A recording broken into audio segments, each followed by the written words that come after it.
सत्संग प्रेमी महानुभाव,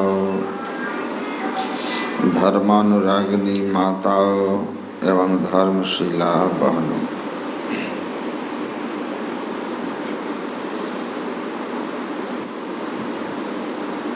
हम लोग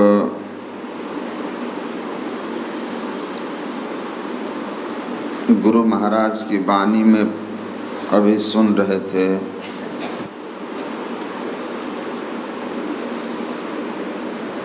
जीवो परम पिता निज चिन्हो,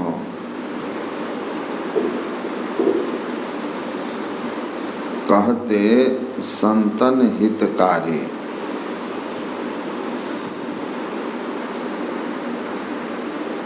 हमारे हित चाहने वाले, हमारे परम हितैषी संत कहते हैं कि जीवो परम पिता निज चिन्ह, अपने परम पिता को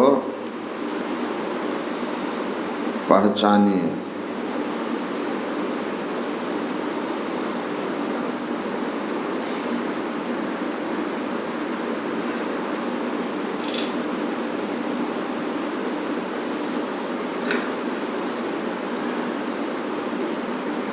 परम पिता परमात्मा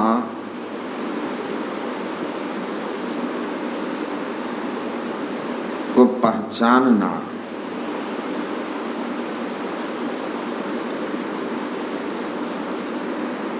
ही हमारे जीवन का उद्देश्य है, इस मानव जीवन का। और इसीलिए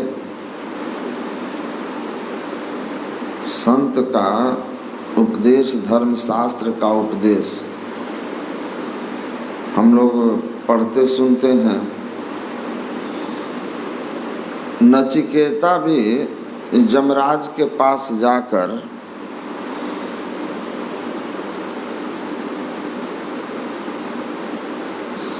आत्मज्ञान की बात पूछता है। विभिन्न तरह के प्रलोभनों में वह भी ऋभु ऋषि की तरह नहीं आता है। कल वराह उपनिषद में मैं कहा था कि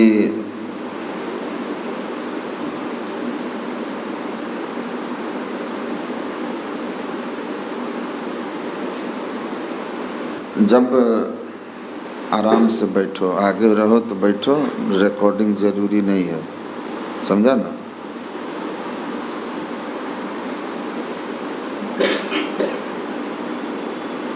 हटाओ इसको सामने से हटाओ,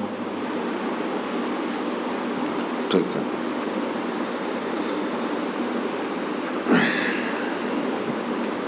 जो लोग हैं उनको ठीक से समझना है, जो अपने बाद में देखेंगे उनकी परवाह नहीं करनी है। तो मैं कह रहा था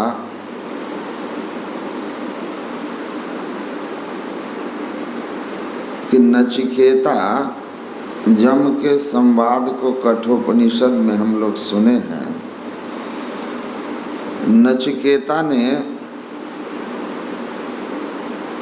नचिकेता और यमराज के बीच जो संवाद हुआ है उसमें यमराज नचिकेता को कहते हैं कि दो मार्ग है, श्रेयश्च प्रेयश्च। एक श्रेय मार्ग है और एक प्रेय का मार्ग है। प्रेय और श्रेय मार्ग क्या है? तो कहते हैं जो प्रेय का मार्ग है वह प्रारंभ में बड़ा सुखद अनुभव होता है, प्रारंभ में ही सुखद अनुभव होता है। और श्रेय का जो मार्ग है वह प्रारंभ में कठिन लगता है, लेकिन जो प्रारंभ में सुखद लगता है प्रेय का मार्ग, परिणाम में वह दुखद हो जाता है। लेकिन जो श्रेय का मार्ग है वह प्रारंभ में कठिन जरूर लगता है, लेकिन आगे चल करके आसान और बड़ा आनंददायक होता है, और वह शाश्वत आनंददायक होता है, स्थिर आनंददायक होता है, सदा रहने वाला आनंददायक होता है। तो श्रेय और प्रेय का मार्ग विषय सुख भोग काल में बहुत अच्छा लगता है, लेकिन परिणाम उसका दुखद होता है।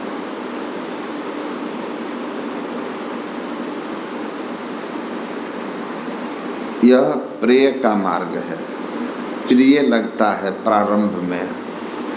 श्रेष्ठ मार्ग क्या है? प्रारंभ में कठिन लगता है, लेकिन प्रारंभ उसका अंत बड़ा सुखद होता है, वह मोक्ष का मार्ग है। विषयों की ओर, संसार की ओर चलना, संसार सुख पाने की चाह या प्रेरणा से कर्मरत होना,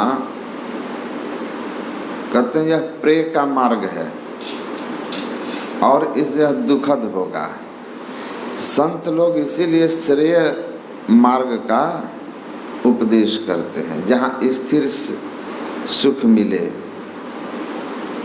इसीलिए गुरु महाराज कहते हैं, जीवो परम पिता निज चिन्ह, कहते संतन हितकारी। ये श्रेय का मार्ग चुनने के लिए कह रहे हैं संत लोग। क्यों?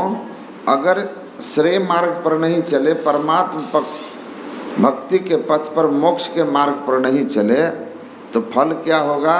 द्वैत प्रपंच के सागर बूढ़ो सहो दुख भारी, तन मन इंद्रियन संग अजाना होती ख्वारी। शरीर इंद्रियों के संग रह कर के जो आप सुख अनुभव करेंगे, विषयों को इनके माध्यम से भोगते हुए, वह वास्तव में आपको दुख देगा। लेकिन इनसे जो अपने को छुड़ाया और आत्म सुख की ओर चला, तो प्रारंभ में कठिनाई है। किसी विद्यार्थी को आप देखिए, अपने बारे में सोचिए, ब्रह्म मुहूर्त में आप उठ कर के ध्यान न करें तो सोने में बड़ा आनंद आता है ना। मैं नया नया जब साधु जीवन में आया तो ब्रह्म मुहूर्त में जगना तो अनिवार्य हो गया। आश्रम में रहता था जहाँ, तो थोड़ा कठिन लगता था, क्योंकि ब्रह्म मुहूर्त में, खास करके गर्मी के दिनों में, ब्रह्म मुहूर्त का ही नींद बड़ा सुखद होता है। उसी समय नींद भी बड़ी अच्छी आती है गर्मियों में, तो बड़ा आनंद। लेकिन फल क्या होता है? ब्रह्म मुहूर्त में जगने में कठिनाई, लेकिन कुछ काल अभ्यास करेंगे जागने का, तो शुरू में दिक्कत होती है, आलस सताता है, मन उठना नहीं चाहता है, लेकिन जब अभ्यास हो जाता है तो ब्रह्म मुहूर्त में जगने वाले को दिन भर मूड फ्रेश रहता है। और ब्रह्म मुहूर्त में जग करके साधना करने से साधना होती भी अच्छी है, क्योंकि उस समय पूरा का पूरा वातावरण शांत रहता है, कोई हलचल नहीं, और मन सबका जो सोया हुआ रहता है ना, तो किसी तरह का सांसारिक वाइब्रेशन भी वातावरण में नहीं रहता है। 100 लोग बैठ करके संसार का चिंतन जिस जगह पर करेंगे, वह जगह पर कोई पहुंच जाए उसका चित्त हलचल से भर जाएगा, क्योंकि वहाँ के वातावरण में मानसिक तरंगें जो होगी वो सांसारिक होगी, रजोगुनी होगी। और जहाँ सैकड़ों लोग बैठकर सत्संग ध्यान नियम से करते हैं, वहाँ का जो वातावरण होगा, वहाँ पहुँचने के बाद आपके मन को सहजता से सात्विकता का वातावरण मिलेगा, मन शांत हो जाएगा। तो ब्रह्म मुहूर्त में जगने से, चूँकि संसार के लोग सोए रहते हैं, इसलिए उस समय वातावरण सात्विक रहता है। तो जब अभ्यास हो जाता है ब्रह्म मुहूर्त में जगने और साधन करने का, तो बड़ा सुखद होता है। अब किसी विद्यार्थी को जगाते हैं, पढ़ो पढ़ो, तो कुछ पहले आनाकानी होता है। माता पिता पढ़ने के लिए कहते हैं तो विद्यार्थी जो है कूढ़ता भी है, लेकिन पढ़ता है, मेहनत करता है, तो आगे चल के उसका जीवन सुखी रहता है। तो प्रारंभ में जो प्रेय का मार्ग है वो सुखद लगता है, लेकिन परिणाम बड़ा दुखद होता है। और श्रेय का मार्ग प्रारंभ में कठिन लगता है। गुरु महाराज ने भी कहा, विषयों की ओर जन्म जन्मांतर से भागते हुए भोगते हुए मन इंद्रियों को रोककर आत्ममुखी करना प्रारंभ में बहुत कठिन काम है। लेकिन इस कठिनाई से जो डर जाएंगे, वो अमृत फल खाने से चूक जाएंगे, मोक्ष का फल नहीं खा पाएंगे। तो परमात्मा की ओर चलकर ही हमारा जीवन सुखद हो सकता है। शरीर इंद्रियों के साथ रह करके हम संसार के भोगों को केवल भोग सकते हैं, जिसका परिणाम भोग काल में तो भले सुखद होगा, लेकिन अंत काल में दुखद ही, अंत में दुखद होगा। तो नचिकेता को यमराज ने श्रेय मार्ग के संबंध में बताते हुए कहा कि श्रेय का मार्ग ईश्वर भक्ति का मार्ग है, और ईश्वर भक्ति के लिए आपको कहीं बाहर भटकने की जरूरत नहीं है। वह ईश्वर सब में है और सब जगह है, सब में है और सब जगह है। और यमराज ने कहा, नेह नानास्ति किंचना। कठोपनिषद में है कि हे नचिकेता, जिसकी दृष्टि ऐसी हो जाती है कि सर्वत्र ऊपर नीचे आगे पीछे बाएं दाएं जिधर भी देखो, कौन कहन को कौन सुनन को, दूजा कौन जनारे, मन तू क्यों न मानत मनारे। जिसकी दृष्टि ऐसी हो जाती है कि नेह नानास्ति किंचना, जिधर देखता है परमात्मा के अतिरिक्त उसको और कुछ नजर नहीं आता है। जित देखो तित श्याममयी है, मीराबाई की दृष्टि है। कहते हैं जिसकी दृष्टि ऐसी हो जाती है वह मुक्ति को प्राप्त करता है, मोक्ष को प्राप्त करता है, सारे दुखों से छूट जाता है। और तुमने जो कहा कि मरणोपरांत यम का मेहमान नहीं बनना पड़े, जन्म और मरण को सबसे बड़ा दुख कह करके जनाया गया है। इस दुख से छूटने का जो तुमने उपाय पूछा वह इसी अवस्था का नाम है। जब आपकी दृष्टि ऐसी हो जाए, आप ऐसी दृष्टि या अवस्था में पहुंच जाएं जहां नेह नानास्ति किंचना, जहां परमात्मा के अतिरिक्त कहीं कुछ और नहीं रह जाए, तो मोक्ष की स्थिति है, मोक्ष की स्थिति है। और इसके पहले मृत्यों सह मृत्यु गच्छति, इसके पहले मृत्यु पर मृत्यु जीवन में आते रहेगा। स ई न पश्यति, कौन किसको मृत्यु पर मृत्यु आते रहेगा? जो ऐसी अवस्था में नहीं है कि जिधर देखे उधर ईश्वर दर्शन दे, अर्थात जो द्वैत प्रपंच में फंसा हुआ है। सहो दुख भारी, उसका आवागमन होगा, यही तो दुख है। आवागमन सब दुख दूजा है नहीं जग में कोई, सबसे भारी दुख वो सहता रहेगा। मृत्यु पर मृत्यु होगी, क्योंकि जन्म मरण चलता रहेगा। तो ऐसी दृष्टि आपको पानी है। ऐसी दृष्टि किस अवस्था में प्राप्त होगी?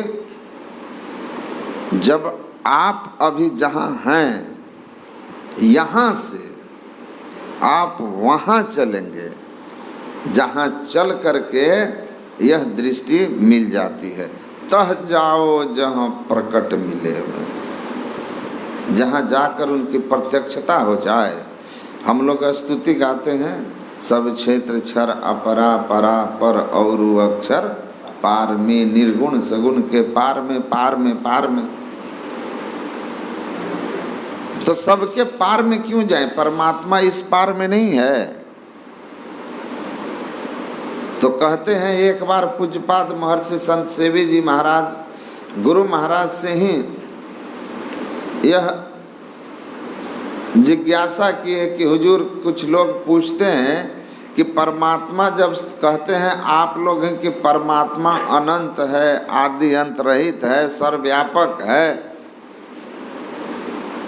फिर कहते हैं कि चलो सबके पार में। तो गुरु महाराज ने कहा कि ये सही है कि परमात्मा, अभी सुने ना, वायुर यथैको भुवनम प्रविष्टो रूपम रूपम प्रतिरूपो बभूव एकस्तथा सर्वभूतांतरात्मा रूपम रूपम प्रतिरूपो बहिश्च। तो रूपम रूपम प्रतिरूपो बभूव, यह हुआ सर्वव्यापक, सब में समाया हुआ। और प्रतिरूपो बहिश्च, यह हुआ सबको भर के सबके पार में, जो परम तत्व सर्वव्यापक और सर्वव्यापकता के परे है। तो जो सब में है वह हुआ व्यापक, और सबको भर के जब बाहर हो गया तो बहिश्च, सर्वव्यापकता के परे, जहाँ वो निज स्वरूप में स्थित अकेले बिना आवरण के। तो गुरु महाराज कहते हैं कि वह सर्वव्यापक है, यह भी सत्य है, क्योंकि अनंत है, उसके बाहर कुछ हो ही नहीं सकता। लेकिन सर्वव्यापकता में जब तक हमारी सूरत फंसी रहेगी, अर्थात जब तक हम आच्छादन मंडल के अंदर रहेंगे, हम उसको नहीं पहचान सकेंगे। उसको पहचानने के लिए हमको जहाँ तक माया का पसार है, अरे व्यापक तब होगा ना जब दूसरा व्याप होगा। व्याप और व्यापक, व्याप किसको बोलते हैं, व्यापक किसको बोलते हैं? लोहा है, उसमें अग्नि प्रवेश की, लोहा को आपने आग में डाला, लोहा लाल हो गया। तो लोहा क्या है? व्याप है, और जो उसमें घुस गया वह व्यापक है। अग्नि व्यापक है। तो लोहा में अग्नि है, दूध और उसके अंदर समाया हुआ घी। दूध व्यापक, घी व्यापक, क्रीम व्यापक। तो हम देखते किसको हैं? व्यापक को। जब हम माया मंडल में हैं, जड़ के आवरण के अंदर हैं, तो हम जो देखेंगे वो क्या देखेंगे? हम व्याप को देखेंगे, व्यापक को नहीं देखेंगे। तो जो व्यापक तत्व है, उस व्यापक तत्व की पहचान के लिए हमको जहाँ तक ये व्यापक है उसके पार होना होगा। एक बार हम उस व्यापक के पार हो गए तो गुरु महाराज कहते हैं कि आपको वह दृष्टि प्राप्त हो जाएगी जिस दृष्टि से आप परमात्मा को पहचान लिए। और उसके बाद अब जो व्यापक और व्याप वाला खेल है ना, उसको भी पहचानिएगा। अर्थात जब तक आप सबके पार में नहीं होते हैं, तब तक इस पार वाले को आप नहीं पहचानिएगा। इस पार को पहचानना है तो एक बार सबके पार में जाना होगा, और उस पार गए तो आत्मदृष्टि हो जाएगी। और वह दृष्टि जैसे आपको हुई तो फिर आपसे परमात्मा इस पार में भी छिपे हुए नहीं रहेंगे, छिपे हुए नहीं रहेंगे। प्रहलाद से पूछता है हिरण्यकश्यप कि तुम्हारा परमात्मा कहाँ है? तो कहा सब जगह है, हम में, तुम में, खड़ग खम में, सब जगह, सब में। ये उनकी दृष्टि थी कि सब जगह सब में देख रहे थे। इसीलिए संत महात्माओं का या धर्म ग्रंथों का जो उपदेश है वह उस अवस्था में पहुंचने के लिए है जिस अवस्था में पहुंचकर आत्मदृष्टि हो जाए। वरना जाने की जरूरत क्या थी? तह जाओ जहाँ प्रकट मिले, जहाँ जाकर माया का आवरण हट जाए, परमात्मा प्रत्यक्ष हो जाए, वहाँ चलिए। इसीलिए कहा वो कैसा देश है जहाँ जाकर उनकी प्रत्यक्षता होगी और आत्मचक्षु खुल जाएगा, और आत्मचक्षु खुलते ही सब घट दिसे आत्मा सब ही से न्यारी हो, ये अवस्था आ जाएगी। तो वो कैसा देश जहाँ जाना है हमको, वही हमारा निज देश है। वास्तव में हम वहाँ से यहाँ आए हैं। कल भी सुन रहे थे, भूमि परत भा ढाबर पानी, जीव जनु जी वही माया लिपटानी। तो वह देश कैसा? न तत्र सूर्यो भांति न चंद्र तारकम, नेमा विद्यतो भांति कुतो यमग्नि तमेव भांत मनुभाति सर्वम तस् भाषा सर्विदम विभाति। क्या कहते हैं यमराज नचिकेता से कि कौन सा देश है जहाँ जाकर के आप नेह नास्ति किंचना, ईश्वर के अतिरिक्त दूसरा कोई नहीं है, दूसरा किसी की स्थिति नहीं है, सर्व खलविंदम ब्रह्म। ऐसी अवस्था आपकी होगी, ऐसा ज्ञान आपका होगा, ऐसी अनुभूति और प्रत्यक्षता आपको होगी। वह कैसा है? तो वहाँ न तत्र सूर्यो भाति, वहाँ सूर्य का प्रकाश नहीं पहुँचता। उस देश में सूर्य का प्रकाश नहीं पहुँचता, अर्थात सूर्य प्रकाश वहाँ नहीं है।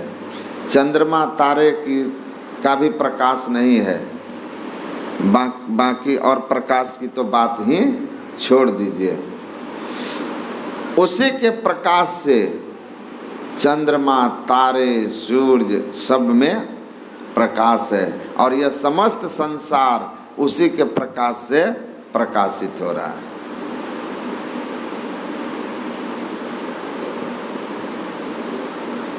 जो सबको प्रकाशित करता है लेकिन वह अपने आप से प्रकाशित है, जो सबको आधार देता है और स्वयं निराधार है।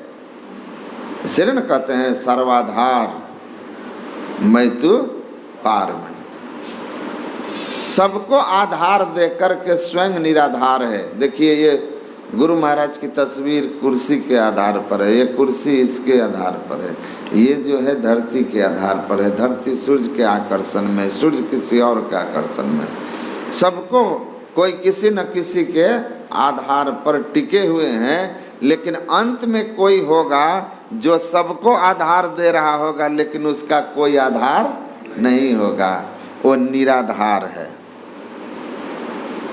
सब में उसका प्रकाश है, सब उससे प्रकाशित हो रहे हैं, लेकिन वह स्वयं किसी के प्रकाश से प्रकाशित नहीं होकर स्वयं के प्रकाश से प्रकाशित होता है। न तत्र भासते सूर्यो न शशांको न पावकः। भगवान कृष्ण कहते हैं मेरा परम धाम, ईश्वर का धाम कैसा है? न तत्र भासते सूर्यो, वहाँ सूर्य प्रकाशित नहीं होता, न चंद्र तारकम, वहाँ चंद्रमा और तारों का प्रकाश नहीं पहुँचता। यद गत्वा न निवर्तन्ते तद्धाम परमम मम, वहाँ जाने के बाद फिर जीव पुनर्जन्म को प्राप्त नहीं होता। मृत्युम स मृत्यु, मृत्यु पर मृत्यु खत्म हो गई, आवागमन का अंत हो गया। तो वह कौन सा देश? ऐसे देश में हमको चलना है। कबीर साहब इसीलिए कहते हैं कहों उस देश की बतियां जहां नहीं होत दिन रतियां। दिन रात तो प्रकृति में होता है, सृष्टि में है दिन रात, प्रकृति से सृष्टि बनती है। अब परमात्मा प्रकृति के परे हैं।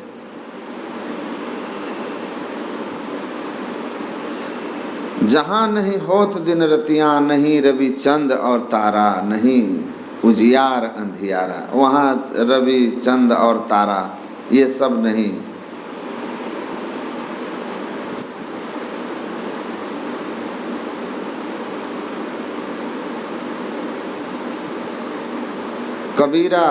कबीर साहब कहते हैं तहाँ गम काल की नाही, तहाँ न धूप और छाई, न तह धरणी आकाशा, करे कोई संत तह वासा। वहाँ तो कोई संत पहुँचते हैं, न आकाश है न धरती है, तहाँ गम काल की नाही, वहाँ काल समय की भी पहुँच नहीं है। समय कैसे बना? समय का निर्माण हुआ, घड़ी बनी तब न समय हुआ। घड़ी बना चला दिए तो समय शुरू हो गया, 11, 12, 13, 14 जो भी बजता हो। पहले घड़ी बनी तब न समय का ज्ञान हुआ। सूर्य बना तब न दिन रात, और तब न 24 घंटा डिवीजन हुआ। तो जहाँ सृष्टि है वहीं न समय है, जहाँ देश है वहाँ काल है यानी समय है, और जहाँ समय है वहाँ देश है। अब परमात्मा क्या है? देश कालातीत। एक जगह हम लोग सत्संग में गए थे तो हमसे एक आदमी पूछे कि बाबा ये बताइए कि जीवात्मा पहले बना कि परमात्मा? अब बोलिए, जीवात्मा परमात्मा आगे पीछे हैं। अरे जीव एक स्थिति है, अज्ञानता परमात्मा का जिस अंश पर माया का आवरण आ गया उसी को न जीव कहते हैं। अघटमट प्रपंचन जब मिटे नहीं अंश कहना चाहिए।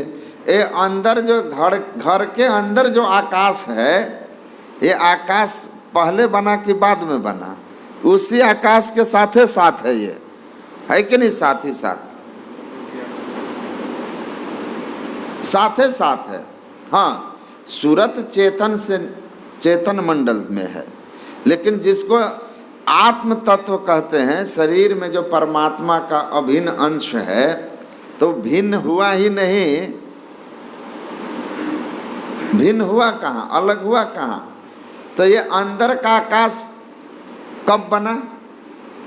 बाहर का आकाश के बाद में कि पहले? साथे साथ। हाँ, ये आवरण बना है बाद में। ये जो बना है ऊपर छत, ये बाद में बना है। और इस छत ने जीव और शिव के बीच का भेद खड़ा किया। तो अंदर का आकाश बाहर का आकाश में पहले कौन बना? तो बोला कि जीवात्मा पहले बना कि परमात्मा? तो हमने कहा कि बना मत कहो, जीव दशा बाद में आई। जब प्रकृति बना, सृष्टि हुई, तो जीव दशा हुआ। बनने वाली बात नहीं है, ये तो अभिन्न अंश है। था, है, रहेगा। बुल्ले शाह की जात की पूछने, ना पैदा न पैद। बुल्ला शाह कहते हैं हमारी जाति क्या पूछ रहे हो, हम न पैदा हुए हैं न पैदा होंगे, हम था हैं रहेंगे। मैं क्यों मरी हूँ, हरि मरी हो तब मैं मरी हूँ, हरि न मरे हम काहे मरी हूँ। कबीर साहब कहते हम क्यों मरेंगे, परमात्मा मरेंगे तो हम मरेंगे। अरे हम तो उसी का अभिन्न अंश है, हम कैसे मर जाएंगे? अभिन्न अंश कैसा? रामकृष्ण परमहंस से विवेकानंद ने पूछा ना कि परमात्मा और जीवात्मा में क्या संबंध है? तो उन्होंने कहा परमात्मा जीवात्मा का अंश है। तो कहा कैसा अंश?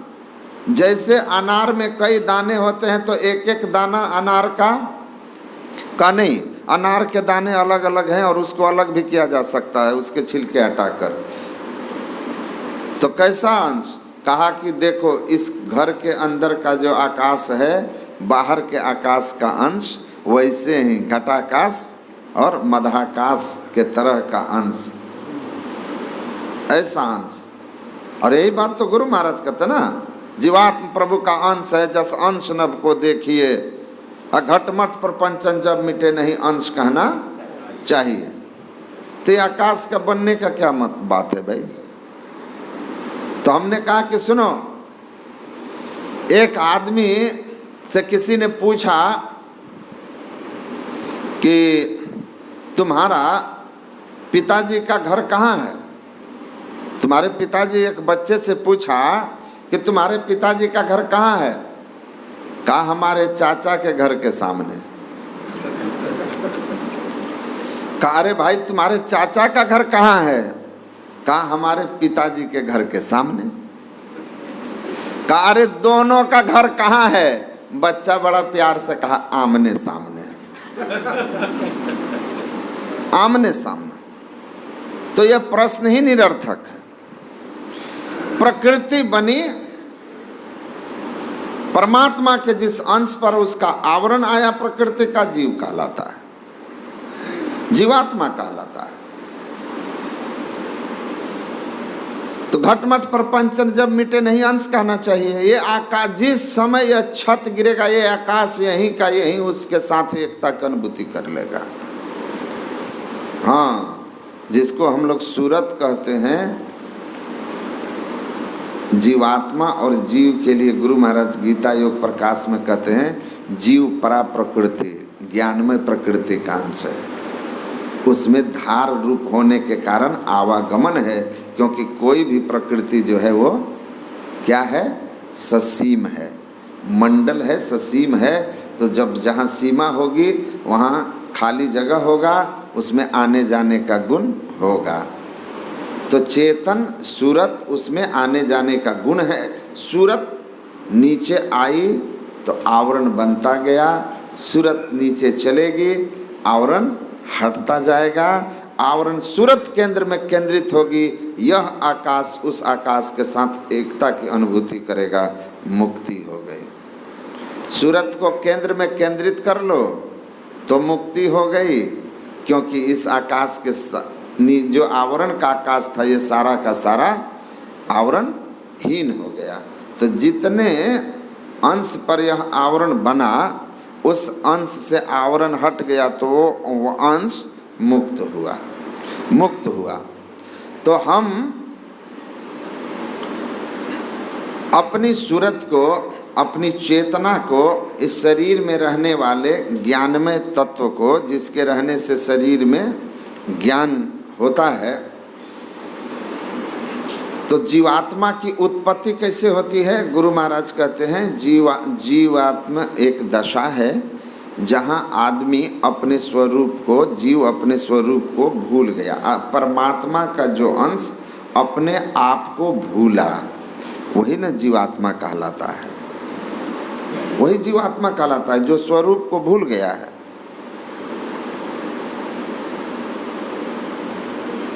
तो अनंत परमात्मा, उसके ऊपर चेतन और जड़, ये तीनों का जब मिलन हुआ तो जिस अंश पर परमात्मा का जड़ चेतन का आवरण आ गया, वह अपने स्वरूप को भूल जाता है, उसी को जीवता कहते हैं। जैसे जड़ चेतन का आवरण हट गया, परमात्मा से एकता हो गई, फिर द्वैतता नहीं कुछ रहेगी, असमन दृढ़ चाहिए। तो ज्ञानमय पदार्थ को चलना है, हमको चलना है ना, हमको चलना है। हम इस शरीर में रहने वाले ज्ञानमय पदार्थ हैं। तो कहते हैं कि कहाँ चलना है? जहाँ गम काल की नाही, मतलब हमको देश कालातीत होना है, वहाँ चलना है। नहीं जाएंगे तो कल्याण नहीं होगा। कोई उपाय भी नहीं है कि इसके अतिरिक्त हम सुखी हो सकें। कबीर साहब क्या कहते हैं? मैं बासी उस देश का जहाँ पार ब्रह्म का खेल, आ दीपक बरे अगम का, बिन बाती बिन तेल। मैं बासी उस देश का जहाँ पार ब्रह्म का खेल, सबके परे, सबके परे जलता है दिया बिना तेल से, या खेलता है खिलाड़ी बिना खेल से। शिव नारायण स्वामी कहते हैं ऐसा वह देश है। तो वहीं उस देश में हमको चलना है। कैसे चलेंगे? यह कबीर साहब की एक और वाणी है, नैहरवा हमका नहीं भावे, साईं की नगरी परम अति सुंदर, जो कोई जाए न आए, पानी न पौन न धरती आकाशवा, को संदेश पहुँचाए, दर्द यह साईं को कौन बतावे। नैहरवा हमका नहीं भावे, आगे चलूं पंथ नहीं सूझे, पीछे दोष लगावे, अके ही विधि ससुरे जाऊं मोरी सजनी, बिरहा जोर जनावे, विषय रस नाच नचावे। बिनु सतगुरु को नहीं आपन, जो यह भेद बतावे, आ कहे कबीर सुनो भाई साधो, अपने में प्रीतम पावे, तपन यह जिय की बुझावे। कबीर साहब कहते हैं नैहरवा हमका नहीं भावे। नैहर किसको बोलते हैं? कबीर साहब दिन 10 नैहरवा खेली ले, निज सासुर जाना है। कहते हैं संसार भव सागर मोरा नैहर सजनी, निर्गुण मोरा सासुर है, आवती बटिया भूललो है सजनी, काल कैल जमजोल है। जिस राह से चल कर के हम यहाँ आए, रास्ता ही भूल गए। ये भवसागर हमारा नैहर है, संसार जहाँ जन्म और मरण है। लेकिन जो हमारा नैहर है, ससुराल है, हमारे पिया का देश है, कहते हैं वहाँ तो धरती, आकाश, पवन, पानी कोई नहीं पहुँचता, कोई पहुँचता ही नहीं। ये सूर्य, चंद्र, तारे कोई नहीं पहुँचते, को संदेश पहुँचावे, बिरहा जोर जनावे। हमारे अंदर उन पिया परमात्मा से मिलने के लिए बड़ी तीव्र वेदना है, विरह है। ये उनको बताए कौन? और जब मैं उनकी ओर जाना चाहती हूँ तो पंथ नहीं सूझे, रास्ता ही पता नहीं चलता कि जाऊं कैसे, और जाऊं नहीं तो संसार में विषय रस नाच नचावे। यहाँ तो आँख को रूप नचा रहा है, कान शब्द से जुड़ करके नाच रहा, और इस सब पांचों को, पांचों ज्ञान इंद्रिया, 5 विषयों में मन के संग हो करके, और मन के संग इंद्रियां, और इंद्रियों और मन में चेतन की धार। हम नाच रहे हैं, दुखी हो रहे हैं, पर रास्ता कोई बताने वाला नहीं है, रास्ता सूझ ही नहीं रहा। कैसे जाऊं? तो कहते हैं बिन सतगुरु को नहीं आपन, जो यह भेद बतावे। संत सदगुरु के अतिरिक्त कोई नहीं जो यह भेद बता सके। यह भेद संत सदगुरु के अतिरिक्त कोई बताने वाला नहीं। इसीलिए गुरु दयाल दया करी दिए भेद बताई, महाअभागी जीव के दिए भाग जगाई। भेद सदगुरु मिले तो बता दिए, कहीं भटकने की जरूरत नहीं है, अपने में प्रीतम पावे। कहते हैं जितने मंडल संसार के उतने मंडल शरीर के। जिन तत्वों से संसार बना है उन तत्वों से शरीर बना है। 5 तत्व से संसार, 5 तत्व से शरीर, और 5 मंडल संसार का, पंचभूतात्मको देहो पंचमंडल पूरितः। कल बराह उपनिषद में पाठ हुआ था कि यह 5 भूत तो जानते हैं ना, एक भूत जिसको पकड़ लिया ना उसको कितना गिंजन होता है, हाँ? एक भूत अगर पकड़ लिया तो कितना गिंजन होता है। देखते हैं भूत से आप लोगों को भेंट है। भूत एक जोनी है, प्रेत एक जोनी है। प्रेत एक जोनी है। एक महात्मा हुए जो गीता प्रेस के संस्थापक थे, हनुमान प्रसाद पोद्दार। बहुत बड़े भक्त थे, बहुत अच्छे महात्मा, बड़े अच्छी साधना। उन्होंने लिखा है कि एक बार एकांतवास में कर रहा था, आराम से बैठ करके मैं और गीता का पाठ कर रहा था। सामने एक आदमी दूर में आके खड़ा था, हमको देख रहा था।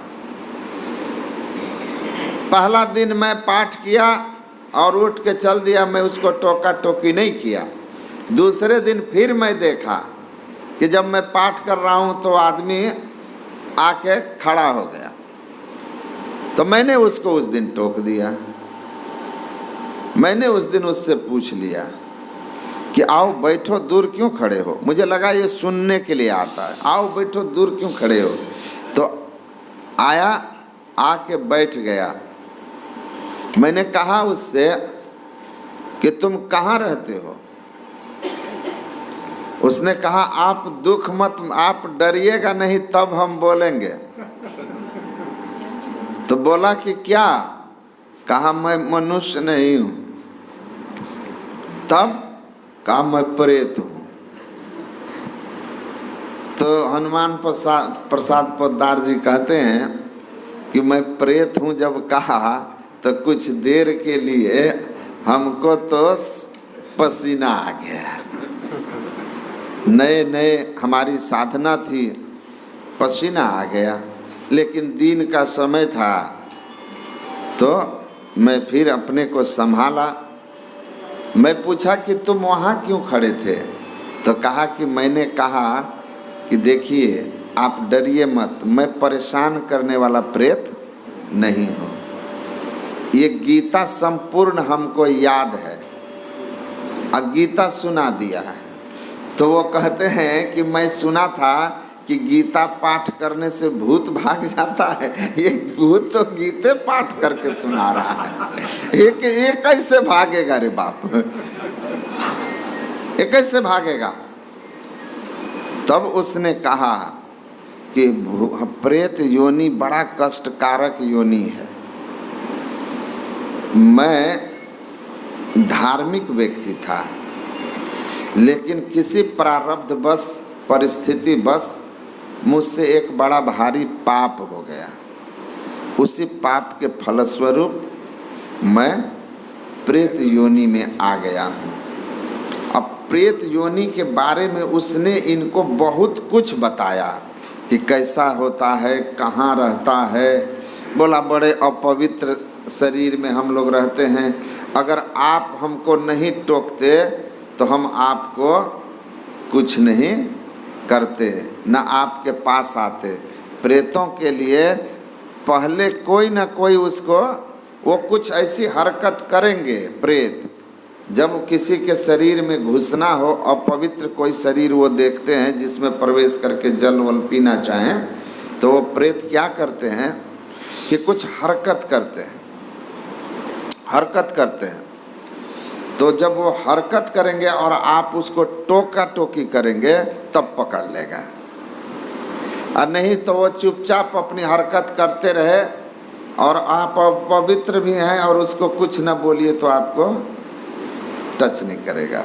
अब पवित्र जो रहते हैं, जैसे सत्संग ध्यान करने वाले, पवित्र शरीर रखते हैं ना हम लोग, और ध्यान भजन करते हैं, तो कहते हैं वो आप में सट नहीं सकता है, कुछ भी हो जाए। गुरु महाराज के भी प्रवचन में डरिए मत, जहाँ 5 प्रेत की कथा कर रहे हैं वहाँ कहते हैं डरिए मत, प्रेत आपका कुछ नहीं बिगाड़ेगा, वो आपको छू नहीं पाएगा, आप नियम से सत्संग ध्यान और पवित्रता का ख्याल रखें तो डरिए मत। एक और महात्मा सुना रहे थे, एक महात्मा और सुना रहे थे कि उस कुछ महात्मा नए नए साधुओं के मंडली में थे, तो उनके जो मुख्य महात्मा थे वो कहते हैं सुनो तुम लोग डरना मत, कुछ बोलना मत, अपना ध्यान भजन करो। एगो प्रेत आ गया है, इधर उधर कर रहा है, सामान खड़खड़ा रहा है, कभी पर्दा हिला रहा है, ये कुछ करेगा नहीं, ये अपना हरकत वरकत करके और यहाँ से चला जाएगा। लेकिन 2 दिन तक वो प्रेत नहीं भागा। वो आके जब ये लोग सो जाए तो खुट खुट किधर न किधर करे, तो ये बोले कि चलो ये बदमाश है, ये बदमाश प्रेत है, हम लोगों को कुछ बिगाड़ेगा तो नहीं लेकिन सोने तो नहीं देगा। तो वो हनुमान पधार कहते हैं कि देखो, उसने सारी बात बताई, कहा कि क्या चाहते हो हमसे? कहा महाराज मैं भी आपकी तरह धार्मिक था, बहुत बड़ा एक पाप हो गया, जिस पाप के कारण हम प्रेत योनि में हैं, आप हमारे नाम पर, वो कहते हैं हमारे नाम पर संकीर्तन करा दीजिए, भगवान का नाम का कीर्तन करवा दीजिए, आप उपकारी आदमी हैं तो हमको मुक्ति हो जाएगी। तो वो कहते हैं कि मैंने उसका कीर्तन करवाया, कीर्तन वगैरह करवा दिया जा कर के। अब फिर मैं जब गया वहाँ तो वो आया, कहा कि महाराज मेरा प्रेत योनि से अब छूट मिल गया है, अब मैं स्वर्ग जा रहा हूँ, पुण्य जो बाकी है उसको भोगने के लिए अब मैं स्वर्ग जा रहा हूँ, प्रेत योनि से मुझे मुक्ति मिल गई। तो वो उसने बताया, उस प्रेत ने, उस भूत ने, कि जब किसी को प्यास सताती है तो पानी पी नहीं पाते, तो किसी अपवित्र शरीर में घुस करके पानी पीते हैं, और जिसको एक बार पकड़ लिए उसको हम बार बार पकड़ के पानी पीते हैं, उसको परेशान किए रहते हैं। तो एक भूत जब लग गया तो कितना परेशान हो गए। और जीव जिस शरीर में रहता है ये कितना भूत का है? 5 महाभूत। भले ये महाभूत दूसरा है, ये 5 तत्व को 5 महाभूत का, भूत नहीं महाभूत। कौन? मिट्टी, जल, अग्नि, हवा, आकाश। 5 भूतात्मको देह, 5 भूत, 5 तत्व से बना हुआ यह शरीर 5 मंडल पूरितः। इसमें 5 मंडल हैं। कौन कौन? स्थूल मंडल, सूक्ष्म मंडल, कारण मंडल, महाकारण मंडल, कैवल मंडल। और स्थूल, सूक्ष्म, कारण, महाकारण, कैवल हु के पार। 5 मंडलों को पार करोगे तो वह देश आपका है। कहूँ उस देश की बतियाँ जहाँ नहीं होत दिन रतियाँ, वो देश हमारा।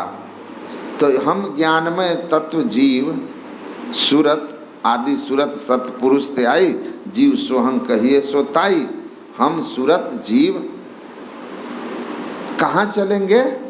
5 मंडलों को पार करके पहुँचेंगे अपने देश में, जहाँ सुधि करो प्यारे हो आपन देश के, जहाँ कलेश कछु नाही। गुरु महाराज कहते हैं जहाँ कोई क्लेश नहीं है तो उस देश की शुद्धि करो। तो जिस शरीर के जिस मंडल पर हैं तो संसार के हम उस मंडल में हैं। स्थूल शरीर में हम हैं तो अभी स्थूल मंडल में हैं। जिस शरीर को हम अभी छोड़ेंगे तो संसार के भी उस मंडल को छोड़ेंगे। तो शरीर का मंडल स्थूल जब छोड़कर सूक्ष्म मंडल में जाएंगे तो संसार के भी सूक्ष्म मंडल को, स्थूल मंडल को हम पार कर जाएंगे।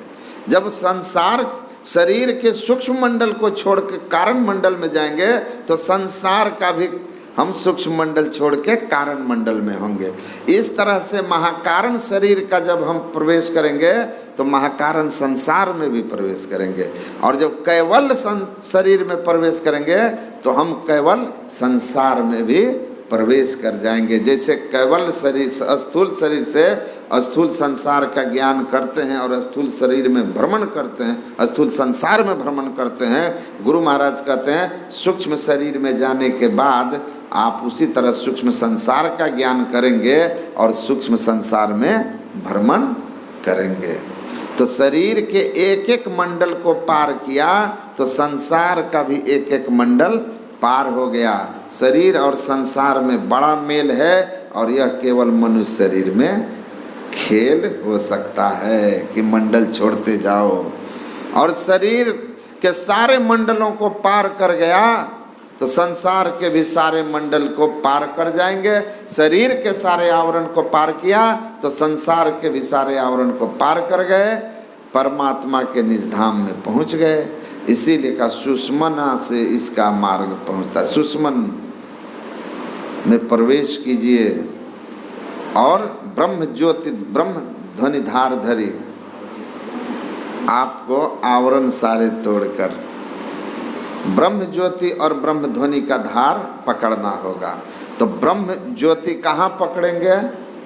सुषुम्ना में जाकर के। जब सुषुम्ना में प्रवेश करेंगे तो ब्रह्म ज्योति मिलेगा। अब ब्रह्म ज्योति के बाद ब्रह्म ध्वनि धार मिलेगा। इसका आसीद बिंदु ततो नाद हो, नादात शक्ति समुद्भव।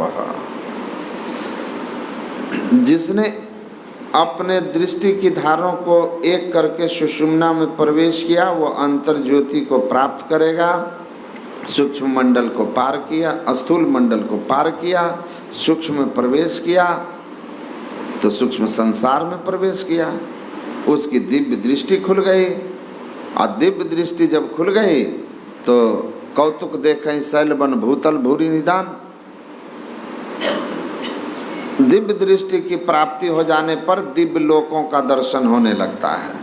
गुरु महाराज जी बड़ा सटीक उदाहरण देते हैं कि एक पलंग पर 2 आदमी सोए हुए हैं। एक आदमी स्वप्न देख रहा है और स्वप्न में सारी दुनिया घूम रहा है या किसी मेले बाजार में है। दूसरा आदमी उसी पलंग पर जगा हुआ है, वो क्या देख रहा है? उसका ज्ञान क्या है? कमरे में है और जो वस्तु कमरा में है उसी को देख रहा है। लेकिन स्वप्न अवस्था वाला स्वप्न की दृष्टि में है तो वो क्या देख रहा है?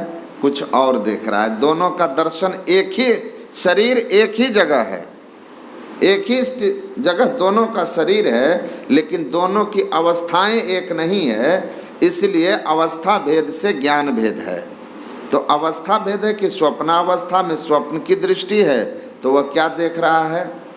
स्वप्न के दृश्य। जागृत दृष्टि वाले के पास जागृत की दृष्टि है, जागृत अवस्था में जागृत की दृष्टि है तो जगा हुआ जो कुछ देखना चाहिए देख रहा है। एक तीसरी दृष्टि होती है मानस की दृष्टि, हो सकता है वो भी उसी पलंग पर तीसरा बैठा हो और वो न सोया हुआ नहीं है, इसलिए स्वप्न की दृष्टि में नहीं है, और सामने जो कुछ दृश्य है उसको भी वो नहीं देख रहा है, क्योंकि वो भविष्य या भूत काल में कुछ देखे हुए दृश्यों को स्मरण कर रहा है। कहीं गया था वो, उसको याद आ रहा है, वो सब दृश्य उसके सामने घूम रहा है और सामने के जो दृश्य हैं उसके लिए गौण है, वहाँ ख्याल नहीं है उसका, उसको मानस दृष्टि कहते हैं। इन तीनों दृष्टियों को जो निरुद्ध कर लेता है उसकी चौथी दृष्टि खुलती है जिसको दिव्य दृष्टि कहते हैं, और इसी को निरुद्ध करने के लिए हम ध्यान साधना करते हैं। इन तीन दृष्टियों को निरुद्ध करने के लिए आराम से बैठकर मंत्र जप और मानस ध्यान के बाद बंद किया पलक को। अभी कहा ना यमराज ने कि क्या करना चाहिए? परांच खानी व्यतीर्णत स्वयं भूष तस्मात् परंग पश्यति नान्तरात्मन कश्चित धीर प्रत्यगात मैक्षदा अमृत चक्षु अमृतत्व मिक्षण। उस अमृत तत्व परम तत्व को प्राप्त करने के लिए कोई धीर पुरुष आवृत चक्षु वाला होकर, बंद नेत्रों वाला होकर, मतलब नेत्र शक्ति को बंद कर लिया, दृष्टि को बंद किया, आँख को बंद किया और दृष्टि शक्ति को फेरता है। जो दृष्टि देखने की शक्ति जो बाहर की ओर थी उसको अंतर्मुखी करता है। आँख बंद कर लिए तो आप स्वप्न में नहीं हैं क्योंकि आप जगे हुए हैं। आँख बंद कर लिए तो जो सामने का दृश्य है वो नहीं दिख रहा, तो आप जो है जागृत की दृष्टि का भी कुछ नहीं देख रहे, लेकिन मानस दृष्टि काम कर रही है। मन भागेगा, मन भाग रहा है ना, मानस दृष्टि काम कर रही होती है। अब ये मानस दृष्टि को रोकना है और इसको रोक लिया तो स्वप्न की दृष्टि तो रुकी हुई है ही, क्योंकि स्वप्नावस्था में है नहीं। आंख बंद कर लिए तो सामने का कुछ दिख नहीं रहा, तो जागृत दृष्टि भी आपकी बंद है, लेकिन मानस दृष्टि ये बंद नहीं है, मन भाग रहा है। देखे हुए रूपों को, दृश्यों में मन दौड़ रहा है, भूत भविष्य की संकल्पनाओं में भाग रहा है। तो क्या करो, इसको रोको। इसीलिए गुरु महाराज कहते हैं बंद किया पलक तो ठीक है, बंद कर पलकों को वो कर, अब मन की छटपट अंतरे। ये मन की चंचलता को रोकना है। मन की चंचलता रुक गई, मानस दृष्टि भी रुक जाएगी। अब मानस दृष्टि रुक गई अर्थात मन चिंतन मनन छोड़ दिया, तो गुरु महाराज कहते हैं कि बंद कर पलकों को वो कर, मन की खटपट अंतरे। अब मध्य सन्मुख बिंदु झल के लखलता से पंथरे। घटपटती हूँ के पार जाने का असल यही पंथरे, माया की लटपट सब छूटे यही राह से कहें संतरे। तो मन को शांत किया और केवल यह ज्ञान होना चाहिए कि देखना कहाँ है। एक संत हुए लावोत से, वो कहते हैं you can see the whole world without moving a step, but you should have the proper knowledge how to seat and how to see. कहते बिना दुनिया में कहीं गए, एक कदम भी बढ़ाए, आप सारा संसार देख सकते हो। बस आपको केवल बैठना आना चाहिए कि बैठते कैसे हैं, और देखना आना चाहिए कि देखते कैसे हैं। यही बात गुरु महाराज करते हैं। बैठिए, बैठे ने रास्ता काटी, चलते ने बाट न पाई, है कुछ रहनी गहनी की बाता, बैठा रहे चला पुनि जाता। आराम से बैठ जाइए, शरीर को बैठाइए, हील डोल तजी, हील डोल को तज दीजिए, सूरत थिर करी, मन की चंचलता को भी, शरीर का हिलना डुलना बंद कर दिए, अब मन का भी हिलना डुलना बंद कर दीजिए। अब मन का हिलना डुलना बंद हो गया और आपको पता है कि कहाँ देखना है, द्वादशांगुल पर्यंते नासागरे विमलंबरे संविदृश्य प्रसन्नताम प्राणस्पंद निरुद्धते। दोनों आंखों के मध्य में सामने एक निर्दिष्ट स्थान पर देखना है, वहां पर आप एकाग्रचित होकर के देखिए। मन की खटपट बंद हो जाएगी, दृष्टि एकदम तेजी के साथ सटना शुरू हो जाएगी, सिमटना शुरू हो जाएगी। और दृष्टि जैसे सिमट करके एक होगी, तीनों दृष्टियां जागृत स्वप्न सुषुप्ति पूरी तरह निरुद्ध होगी, एक बिंदुता की प्राप्ति होगी और आपकी दिव्य दृष्टि खुल जाएगी। दिव्य दृष्टि खुलते ही आप सूक्ष्म जगत में और दिव्य नाद श्रवण करने लगिएगा और दिव्य नादों को सुनते हुए एक एक करके अंत में सारे सत शब्द को पकड़ लीजिएगा। और गुरु महाराज कहते हैं सत शब्द धर कर चल मिलन आवरण सारे पार में। सभी आवरणों के पार में परमात्मा, जो कबीर साहब या यमराज कहते हैं न तत्र सूर्यो भासति न चंद्र तारकम नेमा विद्युतो भांति कुतो अग्नि ही। आप कहाँ उस देश की बत्तियां जहाँ नहीं होते दिन रतियां, उस देश में चले जाइएगा जहाँ गम काल की नहीं, जहाँ काल की गम नहीं, देश कालातीत स्थिति सर्वाधार के पास पहुँच जाइएगा। आप मुक्त हो गए और एक बार वहाँ पहुँच गए, अब जहाँ देखिएगा नेह नास्ति नेह न नास्ति किंचना, जहाँ देखिएगा ब्रह्म दृष्टि खुलते ही ब्रह्ममय जगत हो जाएगा। जित देखो तित श्याममयी है। तो ये साधना करना, शरीर संसार के में जो अन्योन्याश्रय संबंध है, इसीलिए कहा कि अंतर पथ चालो प्रभु को पालो, प्रभु बिनु नहीं विश्राम। जीवन में सुख शांति और आनंद बिना परमात्मा को पाए नहीं आ सकती है। परमात्मा को पाने के लिए बाहर जाने की जरूरत नहीं है। अंतर पथ में चलिए और अपने निज धाम को प्राप्त कर लीजिए। इसके लिए ज्योतिनाद की साधना ही एकमात्र उपाय है, जिस दो साधनों के सहारे परमात्मा के धाम में पहुंचा जाएगा। इसी विषय की कुछ और व्याख्या अपराह्न में हम लोग सुनेंगे। बोलिए श्री सद्गुरु महाराज।